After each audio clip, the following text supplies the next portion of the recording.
My name is Willie McKeown. I'm the Managing Director of Yardmaster. We've been in business here for almost 40 years. Originally I was Managing Director of Spare and Metal Products, the factory opposite us here, and we built this as an extension.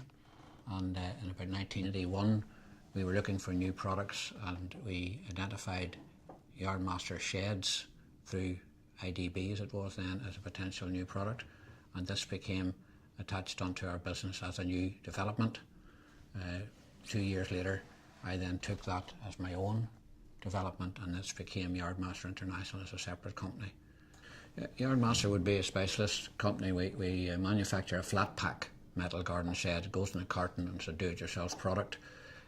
Initially when we started we had 4 different models, that's 4 sizes. We now have about 43, 44 sizes. You have various colours and all sorts of production problems arising from that, but basically we're a one product company, metal garden sheds, flat packed. We started off in 1980, the early 1980s, with three staff, and we built it from there, and we had quite rapid growth year on year. At the moment we would be employing about 70 people, and we work a day shift, an evening shift and a weekend shift. We have availed of assistance from Invest Northern Ireland, from trade missions, help with buildings extensions, help with marketing assistance, help with training, really a complete package over the years, and it depends at what stage your business is at, which assistance is the most important. You always did get assistance with the marketing, and we still get assistance with marketing.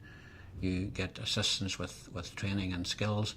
In more recent years our benefits from Invest Northern Ireland have been really non-cash, like the lean manufacturing process and hands-on assistance, which is very good, because sometimes now we know what we need to do but we maybe haven't got the skills to do it.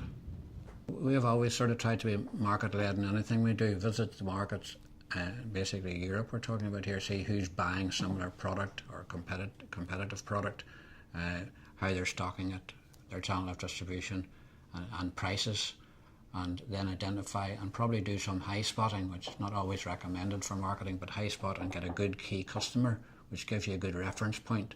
Once you get a good reference point, other smaller companies are interested in buying as well. In the early days I would have gone to France. I wanted to see buyers, and I also then had to show them product, and I had short-circuited this by having the samples with me and say, well look, if you give me a couple of hours I will build one for you here in your warehouse. And I'm left-handed and not particularly good at putting things up, but it took me about 2.5 hours, and he kept coming out to look at me every now and again.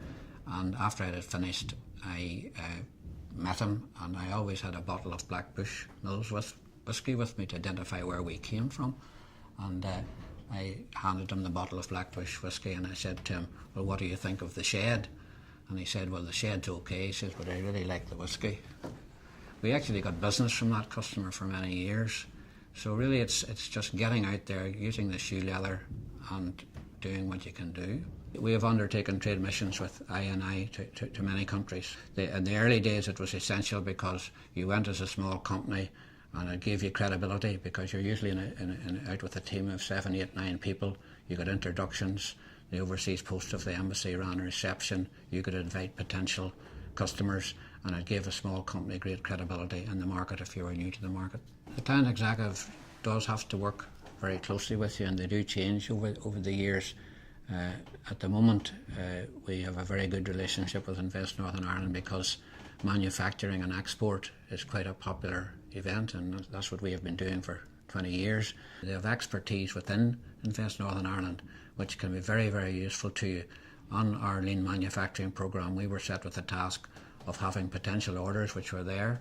We had actually taken them, which was maybe a bit risky, but we had taken orders of 40% more than we had been doing the previous year, and we approached Invest Northern Ireland in a sort of desperate state to see what we could do to do this, and they actually gave us hands-on experience that gave us coaching in lean manufacturing, identified the areas from the supply of the materials to the tool setups to the cross-training and keeping machines going, and they really came in hands-on in that, and within a year we got output up 40% with very few extra people and no extra machinery, and that really was applying lean manufacturing.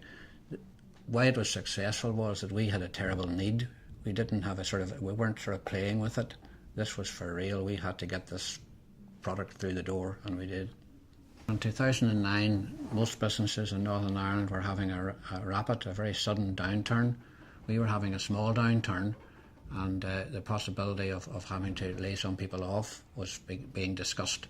And this scheme allowed you to not lay people off, but to retrain them in other tasks, and that has really been of immense benefit to us when we try to get our output up now under the new lean manufacturing input that we had people who could operate 1 machine, 2 machines, 3 machines. When people would at your key machine, when it came to tea break, another man could take over. You could start another man an hour earlier in the morning on key machines. So the cross-training that we did during that credit crunch was very good. In other words, instead of laying off people, we actually retrained them. If a man makes 20 items in the space of time you've given him and you only wanted 10, he may think that was very good. In fact, it's not very good under your lean manufacturing. You only wanted 10, because if he made 10 extra, he's taken up a pallet, he's taken up space, he's probably used material that you didn't have to use, and it just goes on and on and on. So really the discipline and the culture is important, and that's really what lean manufacturing brings you to. The various aspects. Should it be setting up the tools? Should it be bringing in your steel? Whatever it is you're doing, there is a lean impact on it. And this is where the hands-on parts of I was so useful. It went right down through the company that everybody was affected with the change, and it also made it easier for the man. The man on the floor was happy because he was finding his job was easier. It has helped us with due date performance to customers, and if you're selling a consumer product to retailers, due date performance is crucial. It has helped us become more skilled by our cross-training, and it has helped us to grow the business. Having used sort of consultants before, and they're good for their job, but you always feel when the consultant's working that he's always leaving the door open for further work, whereas Invest Northern Ireland hadn't got that interest, and therefore perhaps we had more confidence in them.